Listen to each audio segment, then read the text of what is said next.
Hamıya salam dostlar. Bugünkü videoda sizə çox vacib bir mövzudan danışacağım. Nədir vacib mövzu? Windows komanda terminalı, yəni Command Prompt, CMD haqqında. Əgər terminala baxanda biraz qorxu gəlirsə və ya bu nə qara ekran, heç başa düşmürəm deyirsinizsə, çox normaldır. Yəni mən də belə başlamışam. Amma sən bu dərsin sonuna qədər baxsan, artıq CMD sənin üçün sirli bir yer yox, rahat işləyə biləcəyin güclü bir alətə çevriləcək. Burada siz təkcə bir-iki əmr öyrənməyəcəksiniz, həm də terminalın fəlsəfəsini başa düşəcəksiniz. Yəni, niyə istifadə olunur, nə vaxt daha faydalıdır və texniki insan olaraq biz bunu niyə görə bilməliyik və s. Ona görə də gəlin keçək dərsə addım-addım sıfırdan başlayaq. İlk öncə bir məsələni aydınlaşdıraq. Yəni, terminalda işləmək əslində sənə kompüterin arxa qapısını açır. Yəni, normalda mouse etdiyin bir çox şey burada daha sürətli və daha dəqiq eləyə bilərsən. Yəni, nə demək istəyirəm? Papka yaratmaq, papka silmək, fail yaratmaq, fail silmək, failin içərisində mətn yazmaq. Hər bir şey, yəni mouse etdiyin hər bir şeyi burada artıq komandlar vasitəsilə eləyə bilərsən. İlk öncə Windows terminalını, yəni CMD nətər açırıq, ona baxaq. Klaviaturada Windows və R düymələrini basıb, açılan pəncərəyə bura CMD yazıb, Enter'i klikləsək, gördüyünüz bu qara ekran açılır. Bu əslində bildiyimiz CMD-nin əsas ara üzüdür, belə deyək. Yəni, burada istədiyimiz qədər əmrlər yazıb istədiyimiz şeyi eləyə bilərik. Gəlin başlayaq dir əmri ilə. Yəni, bildiyimiz dir. Dir əmri neynir? Bu əmr bizə hal-hazırda olduğumuz qovluğun içindəki bütün faylları, qovluqları siyah şəklində göstərir. Təkcə onu yox, tarix, ölçü, fayl tipi, hər şeyi ətraflı şəkildə görürük. Kompüter sənə deyir ki, yəni mənim içində bunlar var. Burada gördüyünüz kimi, yəni hal-hazırda mənim Ravan folderun içərisindəyəm. Onun içərisində desktop, documents, downloads, contacts, 3D, objects falan hər bir şey var. Yəni indi mən tutaq ki, keçib desktop papkasının içərisində nələr var, onlara baxmaq istəyirəmsə, bu direction dəyişməliyəm. Yəni bu olmalıdır C, sonra user, sonra Ravan, sonra desktop olmalı. Yəni direction dəyişməlidir, istiqamət dəyişməlidir. İstiqaməti dəyişmək üçün nə edirik? CD komandından istifadə edirik. CD komandı nədir? Change direction. Yəni CD yazıb, bura desktop yazsaq və Enter'i klikləsək, gördüyünüz kimi artıq pəz dəyişir və biz artıq belə deyək, desktop folderun içərisindəyik. Buradan da bir dənə dir yazıb, desktopun içərisində nələr var, baxa bilərik. Yəni, gördüyünüz ki, desktopda CapCut, Excel, Monica, gömrük data, Outlook, Portfolio, Postman, Ravan, Unitec, hər bir şey artıq desktopda olan hər bir şey burada görsənir. Daha sonra biz istəsək ki, tutaq ki, yenidən qayıdaq Ravan folderuna. Yəni, desktopdan çıxaq, yenidən qayıdaq Ravan folderuna. Bunun üçün nə edirik? CD yazıb, 2 nöqtə qoyuruq. 2 nöqtə qoyandan sonra Enter'i klikləsək, gördüyünüz kimi artıq pəz dəyişdi və biz artıq yenidən Ravan folderunun içərisindəyik. Daha sonra buradan təzədən yenə də CD-nin içərisində desktopa keçib, desktopun içərisində nələr var, folderlardan bir dənə baxaq. Məsələn, YouTube videolar var, CD, YouTube videoları yazıb, onun içərisinə keçsək. İndi biz istəyirik ki, root'a qaydaq. Yəni, nətər? C-yə qaydaq. Ya, YouTube videoların dala qaydaq desktopa, oradan dala qaydaq Ravana, oradan dala qaydaq user'a və oradan da C-yə. Buna addım-addım da eləyə bilərik. CD 2 nöqtə, CD 2 nöqtə, CD 2 nöqtə və yaxud da CD backslash qoyub, Enter'ə bassaq, birbaşa C-yə qayıtmış oluruq. Oradan təzədən istədiyimiz yerə artıq addım-addım CD komandları vasitəsilə keçə bilərik. Belə addım-addım olanlar arasında gəzə bilərik. Daha sonra gələk fail yaratmağa və fail silməyə. Fail dediyim, daha doğrusu folder. Yəni, papkalar. Papka yaradıb, papka siləcəyik. Papkanın içərisində yaratdığımız faylları yerləşdirəcəyik və s. Amma ilk öncə ondan əvvəl bir dənə ekran təmizləyək. Ekran təmizləmək üçün də CLS əmrindən istifadə olunur. CLS clear screen sözünün qısaldılmışıdır. Yəni, CLS yazıb Enter'ə bassaq, gördüyünüz kimi hər şeyi silir. Yəni, yaddaşında saxlayır əslində. Sadəcə görüntüsünü itirir, belə deyək. folder yaratmaqdan danışırıq. Gəl məsəl üçün hazır desktopdayıq. Gəl desktopda bir dənə yeni folder yaradaq. Burada ilk öncə desktopun içərisində nələr olduğuna baxmaq üçün dir yazırıq. Gördüyünüz kimi burada Monica folderdır. Yəni papkada qabağında görürsüz dir yazıb, nə direction. Görürsüz portfolio folderdır, qabağında dir yazıb direction. Sən görürsüz bulan qabağında yazmayıb. Çünki bunlar bir fayldır, folder deyil. Ona görə bunların qabağı boşdur. Amma bunların qabağında hansılar ki folderdir, onların qabağında dir yazıb. Yəni bu nədir? Direction. Yəni bu yeni bir istiqamətdir artıq. Yəni CMD-də yeni bir folder yaratmaq istəyəndə əslində yeni bir istiqamət yaratmış oluruq. Yəni yeni bir direction yaratmış oluruq. Ona görə də o komandın adı make direction sözünün qısaldılması, yəni make dirdir. Make dir yazıb, buraya istədiyimiz folderın adını yazırıq. Məsələn test. Test artıq yaradıldı. Dir ailəsə baxsaq, burada test folderını görmüş oluruq. Yəni əgər yoxlamaq istəsək, ana ekrana baxsaq, burada da test folderının yarandığını görmüş oluruq. Okey, indi mən test folderını yaratdım. Tutaq ki, artıq istifadə edim, amma mənim işimə lazım deyil. Bunu silmək istəyirəm. Bunu silmək üçün nə edirik? Dediyim kimi də bunlar folderlar artıq direction adlandığına görə siləndə remove edirik həmin direction'ı. Remove direction sözünün qısaldılmasından rmd-dən istifadə edirik. Və rmd test eləsək, təzədən dir yazıb baxsaq, gördüyünüz kimi artıq test folderi yoxdur. Yəni qayıdıb ana ekranda baxsaq, test folderi buradan silinib artıq. Test folderi yoxdur. RMD ilə onu sildik. İndi isə fayllarla işləyək. Fayllarla işləyəndə nə edirik? İlk öncə biz hər hansısa bir TXT faylını yaradıb, onun içərisində mətni əlavə edirik. Yəni deyirik ki, bu TXT faylım olsun, içərisində bu mətnim olsun. Onun üçün nə edirik? Echo əmrindən istifadə edirik. Echo yazırıq. Məsələn, salam. Və istəyirəm ki, bu salam tekstim salam.txt faylının içərisində olsun. Onun üçün salam.txt yazırıq və enterə basırıq. Artıq dir eləsək, gördüyünüz kimi burada salam.txt burada var. Gəlsək ana ekrana da baxsaq, salam.txt-in içərisində salam mətnin qalır. Amma biz bu GUI-dan istifadə eləmirik. Yəni belə deyim, bu GUI adlandırdığımız isə Graphical User Interface, bu gördüyünüz hissədir. Yəni vizuallaşdırıblar biz üçün burada. Məsələn, bu papkanı 2 klik eləyib aça bilirəm.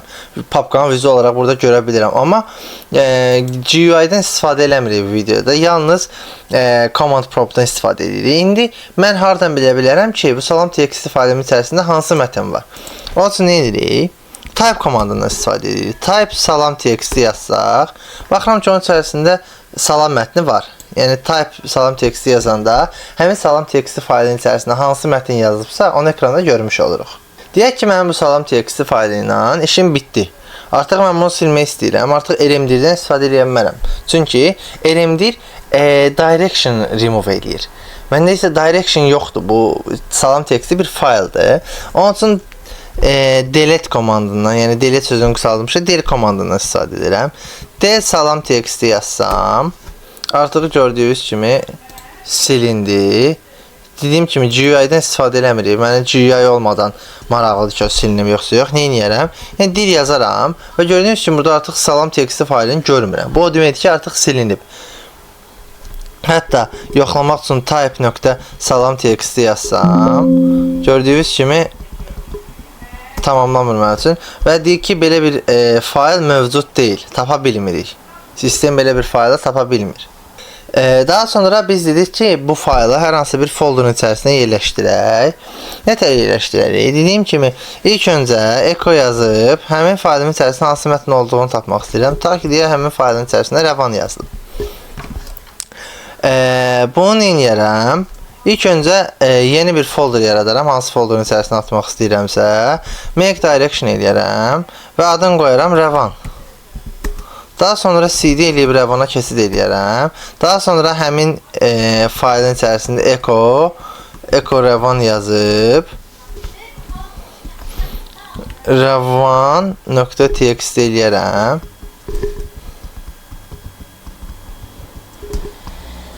Daha sonra rəvan folderun içərisində direction eləsəm, görəcəm ki, artıq burada rəvan TXT var. Bunu da oxumaq üçün nə eləyərəm?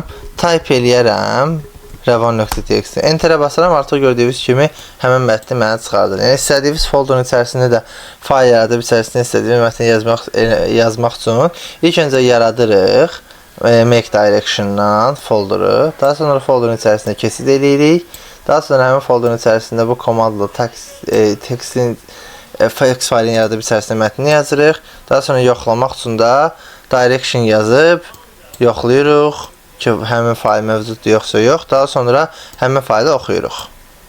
İndi isə gələk daha texniki məsələlərə, yəni şəbəkəyə. İlk öncə ekranı təmizləyək.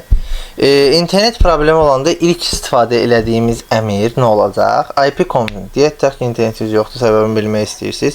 IP-config yazıb baxa bilərsiniz. IP-config bizə IP ünvanımızı, DNS-i, gateway və digər detalları göstərir. Vizual olaraq da yazaq baxaq. IP-config yazsaq, gördüyümüz kimi burada mənə hər bir detalı verir. IPv6 adresi də verir, IPv4 adresi də verir, subnet maskı da verir, gateway də verir. Bütün istədiyimiz məlumatları buradan əldə edə bilərik. Hərdən bəzən görürsünüz ki, evdə internet olmayanda görürsən modem işləyir, sualını veririk. Onu yoxlamağın çox sadə bir yolu var. Ya telefondan Google-a giririk, baxırıq ki, Google-a girmir. Onda bilirik ki, artıq internet yoxdur.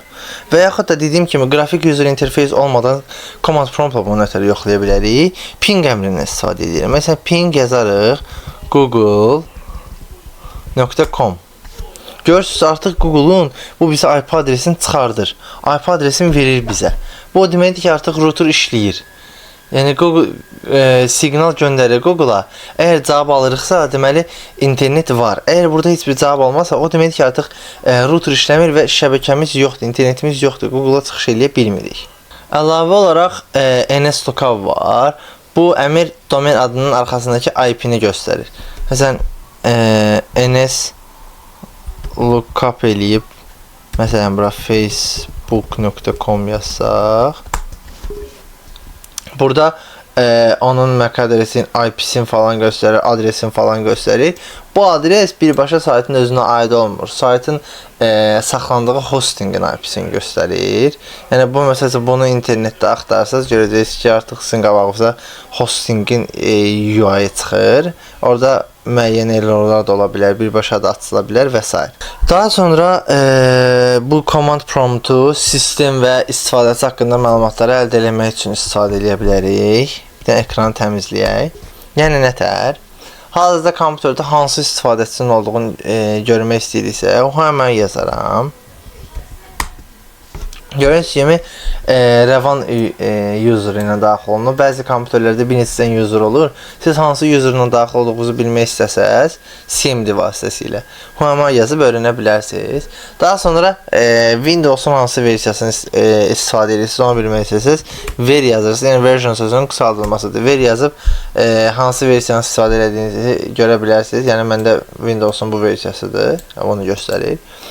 Daha sonra kompüterin adını bilmək istəyirsiniz, modelin adını. Niyə kompüterin arxasından baxmağa ərinirsinizsə, hostname yazıb, kompüterin adına birbaşa buradan baxa bilərsiniz rahat bir şəkildə. Daha sonra RAM-dan tutmuş BIOS tarixçəsinə qədər bütün dərin məlumatları öyrənmək istəyirsə, hər tərəfli system info yazıb. Burada bir qədər gözləməli olacaqsınız, çünki bütün məlumatları əldə etməyə çalışır. Burada sizin qabağınıza kompüterdə bildiyiniz hər bir məlumat çıxır. Kompüterin adı, operating sistemin adı, versiyası. Yəni burada kim tərəfindən manufacturer kimdir, o, registered owner kimdir, product ID. Yəni burada görə biləcəyiniz bütün məlumatlar mövcuddur da. Yəni sistem haqqında hansı bir məlumat əldə etmək istəsəz, direkt buradan baxıb istədiyiniz məlumatı əldə edə bilərsiniz. Sistemin modelindən type-ına qədər hər bir şeyi göstərir. Daha sonra terminalla daha maraqlı bir şeylər eləmək olar. Terminalı daha belə öz istədiyimiz bir yerə çevirmək olar. Məsələn, terminalın rəngini dəyişmək olur. Yəni yazıların rəngini default olaraq ağdır. Amma bəzi o hacker kinolarında falan görmüşsünüzsə, bəzi kinolarda terminalın rəngi yaşıl olur. Onun üçün nə edirik? Color 0A yazırıq. Görürsünüz kimi yaşıl rəngdə oldu. İndi mən təkcə sıfırlanı bilirəm. Direkt istəsəz bütün renk kodlarını internetdən axtarıb tapa bilərsiniz və yazanda bu istədiyiniz rəngi əldə edə bilərsiniz. Hətta buna color 1, color 2 şəklində də davam elətdirə bilərsiniz. Burada müxtəlif rənglər var. Hansı gözünüzə vizual olaraq daha xoş gəlirsə ondan istifadə edə bilərsiniz. Yəni mənim gözümə daha çox xoş gələn color 2-dir, yaşıl. Bu da həm də 0-adır color. Daha sonra terminalın başlığını dəyişə bilərik. Gördüyünüz kimi burada başlıqda C, Windows, System 32 falan yazıb. Onu istədiyiniz kimi dəyişə bilərsiniz. Hal-hazırda tutaq ki, title yazıb. CMD yazıb, məsələn CMD yazıb. Buranın title'ı dəyişib CMD eləyə bilərik və yaxud da title Ravan yazıb. Ravan yazamadım, Ravan yazdım da. Title yazıb istədiyiniz adı qoya bilərsiniz. Daha sonra bu prompt deyə bir hissə var. Giriş sətrini, yəni belə deyək, giriş sətrini istədiyimiz cür dəyişə bilərik. Məsələn, mən istəyirəm ki, bu məndən soruşsun ki, yazı daxil et. Onun üçün nə edirəm? Prompt təminindən istifadə edirəm. Prompt yazaram, deyərəm yazı daxil et yazıb 2 nöqtə də qoyaram. Biraz ara buraxıb enterə basaram. Gördüyünüz kimi artıq bu bizdən yazı daxil et istəyir. Məsələn, istənilən bir əmri daxil eləyənsə dir əmri. Ondan sonra görürsünüz artıq bizdə yazı daxil et istəyir. Bunu geriyə nətər qaytararam. Artıq yazı daxil etməsini istəmirsənsə, təzədən prompt yazıb dollar böyük bu, dollar böyük yazıb. Bunu artıq belə deyildi. Səhv eləmirəmsə belə olmalıydı. Prompt sözünü düzgün yazmamışam. Prompt. Bunu köhnə versiyaya qaytarmaq beləcə olur. Daha sonra hal-hazırda kompüterinizdə, cihazınızda aktiv çalışan bütün prosesləri görmək istəyirsinizsə, task list deyə bir komand var. Task yazıb, hal-hazırda kompüterinizdə nələr işləyir, hamısına baxa bilərsiniz. Yəni mənim kompüterimdə hal-hazırda bunların hamısı işləyir. Yəni burada çoxu düzün desəm bilmirəm nədir, amma məsələn CMD-ni görə bilirəm. Burada task list exec'ini özünü görə bilirəm, Chrome-u görə bilirəm. Yəni bunlar işləyir. Daha sonra açıq portları və şəbəkə bağlantılarını görmək istəyirsə, netstat yazıb, yaza bilmədim, netstat yazıb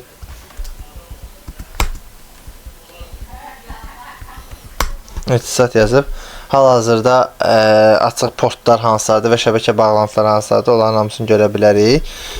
Buradan çıxmaq istəsəydi exit yazıb ya da Ctrl-C eləyib çıxa bilərik. Exit, səhv eləmirəmsə exit burada işləyirdi. Exit yazıb CMD-ni bağlamaq olur. Bunu sonda göstərəcəm. Bağlamaq istəmirəm hal-hazırda CMD-ni. Exit yazıb CMD-dən çıxmaq olur. Daha sonra hər hansısa bir komandın axırında tutaq ki, deyək ki, siz dir yazdınız. Tutaq ki, dir əmrini yazdınız. Və bu mətin sizə lazımdır. Bunu kopyalamaq istəyirsiniz. Hər dəfə girib buradan belə kopyalamaq istəmirsiniz. Amma məsələn, müəyyən əmrlər dalbadal yazırsınız, amma heç birini kopyalamaq istəmirsiniz. Onun üçün nə edə bilərsiniz? Yazdığınız mətni, məsələn, ipconfig yazırsınız. Tutaq ki, mənə bu lazımdır. Daha sonra sonuna bir dənə belə klip əlavə eləyib, enterə basdıqdan sonra ipconfig-dən sonra çıxan nəticəni kopyalayır. Baxsaq, yəni ipconfig götürdü. Bunu kopyalayıb kopyalamadığını hardan bilərik? Gələrik bura.